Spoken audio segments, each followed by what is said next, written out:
Hi everybody.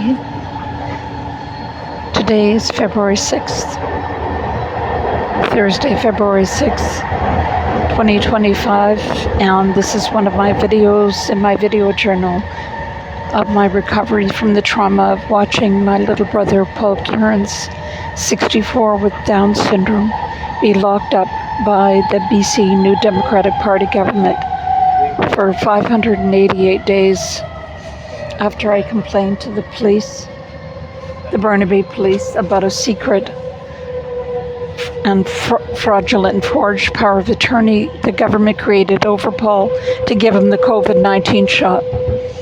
So I lost twice at the Court of Appeal, right up to the Court of Appeal in the Supreme Court of Canada. And then after my sister discovered that she was being investigated for the fraudulent and forged power of attorney by the Burnaby RCMP, she brought on an application. I didn't know, but she knew. And she brought on an application to have me declared a vexatious litigant. So they took away all of Paul's rights. Paul never had a lawyer. He was never represented. The person that the government appointed as his substitute decision maker was my 82-year-old Catholic nun sister, 4,000 kilometers away in Ontario, who left home when Paul was born and who's never even met him more than a few times over the course of his life. She couldn't understand his speech. She has never contributed anything to his care, whereas my other two sisters and I had cared for Paul on weekends and holidays. So Paul, on April 13th, something happened to Paul, and he ended up in Burnaby General. They say it was a brain bleed. I noticed a wound, oozing blood on the side of his head when they called me 2 days later to let me know. And I was allowed a 10-minute visit once a day. The evil nun flew in from Ontario and sequestered herself in a room with a door on it. I believe that when she found out, I was told by the Burnaby RCMP on April 21st that they had been ordered by Ottawa to reopen the investigation into the fraudulent forged power of attorney over Paul. And when she found out, he had been on an oxygen mask. He had some kind of brain incident, and was on an oxygen mask. And so she ordered that the oxygen mask be removed and that he be sedated. And those two things together killed him. He wanted to live. Paul loved life. And he was so happy to see me, and I was so happy to see him after 588 days. This is the worst miscarriage of justice in Canadian history. Thank you, David Eby. It's 100% at your feet. This evil, cruel miscarriage of justice. So what I did today was I went into Vancouver.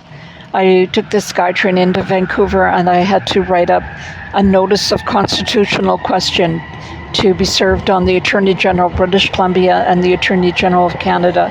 So what happened was my sister, after Paul died, my sister brought on an application to take away all my civil rights and to have me declared a vexatious litigant, which is a horrible slur and defamatory.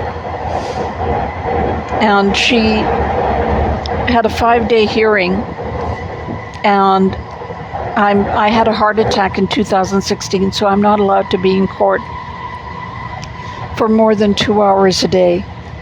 And the judge, Judith Hoffman, that we were before, just kept on going. When my 2 hours were up, every other judge stopped.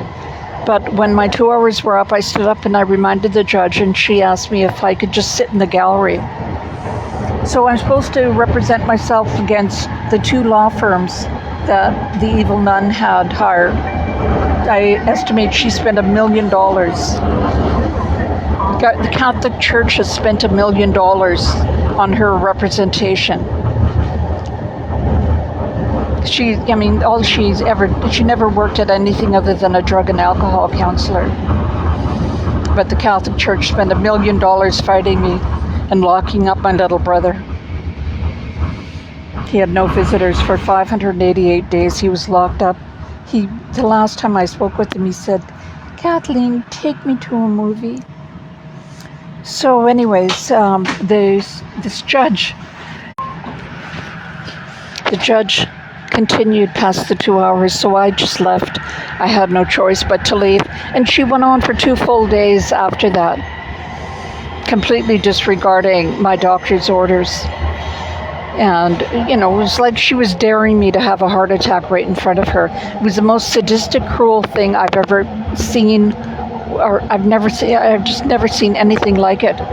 It was, you can imagine, you've got a medical certificate saying you can't be in court for longer than 2 hours, and the judge says, "Oh, can't you just sit in the gallery?"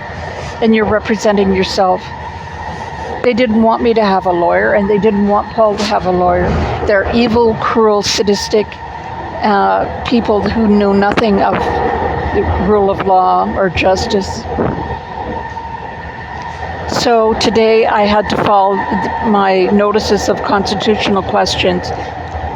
I'm saying that they breached my civil rights by going past the 2-hour limit. And I served it on the Attorney General of BC and the Attorney General of Canada. And I did some other work that I had to do in Vancouver. So please continue to contribute to our GoFundMe account. Filing the appeal, the notice of appeal alone cost me $680. I just spent $1.50 on photocopying today. Everything costs money, and I put in, I estimate, 500 hours of work on this. And I'm going to win in the end. My grandfather, who was an Ontario Superior Court judge, said, "The wheels of justice grind exceedingly slow, but they grind exceedingly fine." So please click on the link in the description box for this video and contribute to our GoFundMe account to help pay for the legal expenses. I'm trying to raise $4,000, and so far I've only raised $2,165. Also, please share this video and let anybody that you think could help, a lawyer or anyone at all who might be able to help, please let them know this terrible miscarriage of justice. Take care, everybody. Have a wonderful day.